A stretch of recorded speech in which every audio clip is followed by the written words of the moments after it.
I wanted to bring Janell Ross in as well, a reporter for the Washington Post blog, The Fix. Janell, you have a piece headlined, "Why Aren't We Calling the Oregon Occupiers Terrorists?"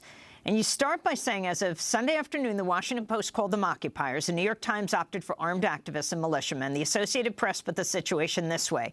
A family previously involved in a showdown with the federal government has occupied a building at a national wildlife refuge in Oregon and is asking militia members to join them. Take it from there. You're talking about disparate coverage of different kinds of groups. I think so. I think the point, I suppose, that I was trying to make or highlight was just the sort of slow and very deliberate, careful pace at which it seems that we often move in our public discussions of these sorts of events, from describing individuals such as the group that are occupying this facility in Oregon as sort of principled individuals who are there to support a specific cause. And although they, in some cases, have come to the facility armed, and in the case of Ammon Bundy has said directly that while they are not looking for a violent confrontation, they are prepared to die there. This certainly is an indicator that some violence could occur.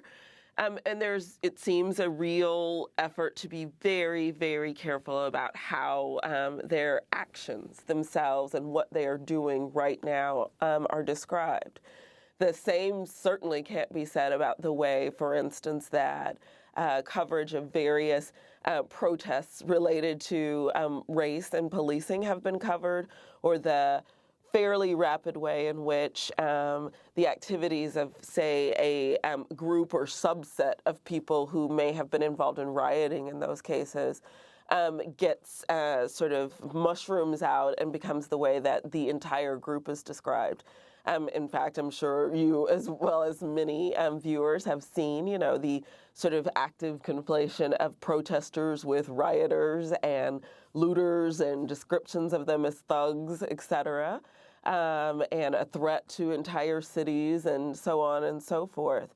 And it's certainly, in light of that, very hard to imagine that the same kind of deliberate, slow, careful, methodical use of language would happen were there a group of, say, black protesters who had decided to take over a courthouse while armed and threatening to fight to the death.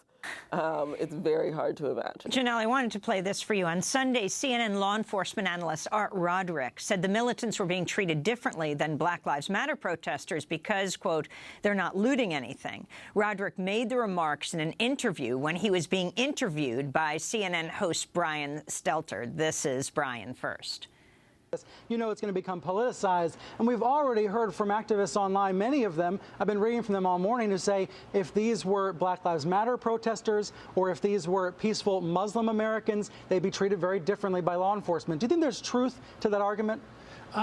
We're not talking about, I think you had mentioned it in the opening, because this is a very rural area. It is out in the middle of nowhere. Yeah. What are they actually doing? They're not destroying property. They're not looting anything. Right, exactly. So there you have CNN law enforcement analyst Art Roderick. Your response, Janell Ross. My response to his opinion is not really necessary. I can only point out the obvious difference in what he said. I think that all Americans who, have been paying attention to the news over the last 12 months are aware that there were, in fact, protests and there were, in fact, some looters in Ferguson and in Baltimore, or rioters. But there was also no reticence at all about describing those individuals that engaged in violent activities as rioters or as looters. And in fact, what you saw is people describing the entire groups of people who came for peaceable protests, who were not armed, and were being described in all sorts of ways, including as straight-up criminals and thugs, because of who they are, not because of what they were actively doing, even though much of this was caught on tape.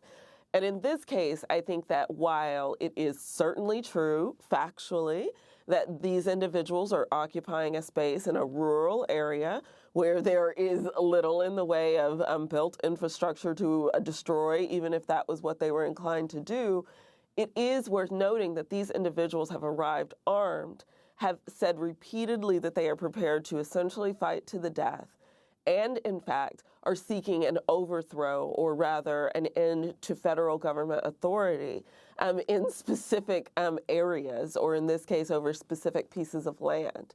That is a whole and altogether different thing than protesting and saying that you would like to see the justice system function in a different way. Richard Cohen, president of the Southern Poverty Law Center, talk about how media coverage influences how different groups are treated. Well, I'm not sure I don't know if I really want to compare the different groups. I do want to speak to the issue of terrorism, if I could, for a moment. There's no doubt that there's been an enormous amount of terrorism over the years that has emanated from the radical right in our country. You know, the most spectacular incident, of course, was the Oklahoma City bombing carried out by people who had a hatred of the federal government and felt that it was overreaching.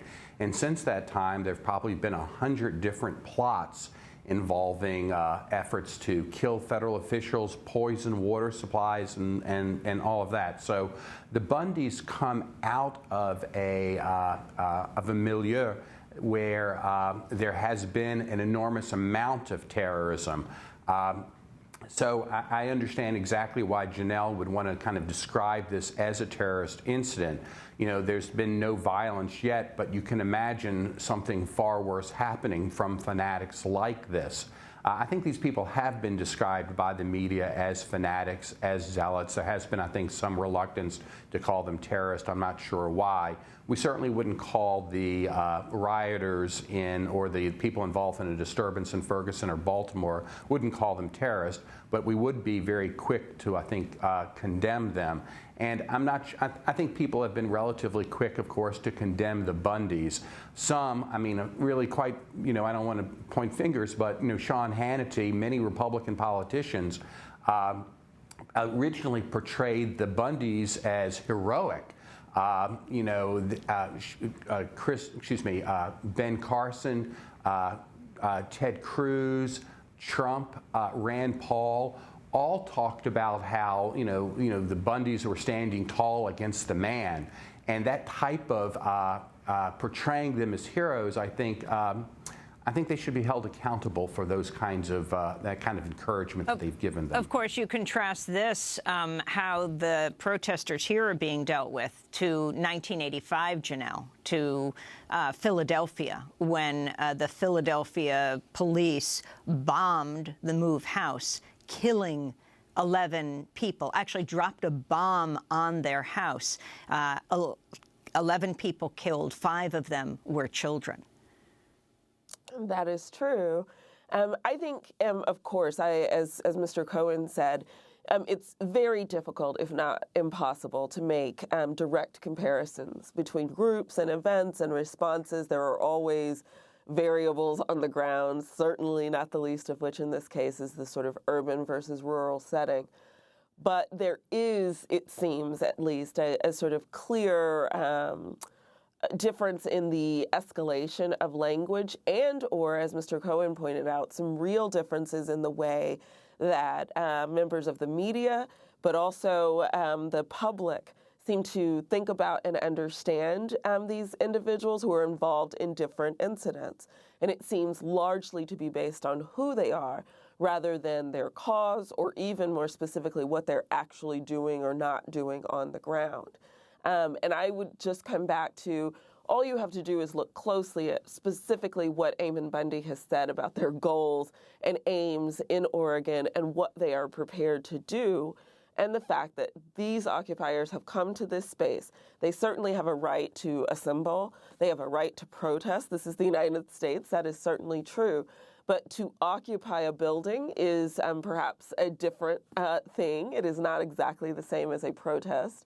And further, to occupy a building while armed and to, in essence, invite a confrontation and say that it's going to end in violence is an entirely different thing. And there seems to be some sort of, I guess there are certainly some people who they may agree with the sort of underlying principles of their reason for gathering or occupying this space, but they have ascribe to that a whole series of very principled ideas and labels, which is noteworthy because it certainly affects both the way that these issues are covered, but also, I think, the way that law enforcement feels it is appropriate to respond or how the public will react to law enforcement's response. Janell, I want to thank you for being with us. We're going to move on to Portland, Oregon, to look at the roots of the land in the area of Eastern Oregon. Janell Ross, reporter for the Washington Post blog The Fix. Richard Cohen, president of the Southern Poverty Law Center. When we come back, we'll go to Portland, Oregon. Stay with us.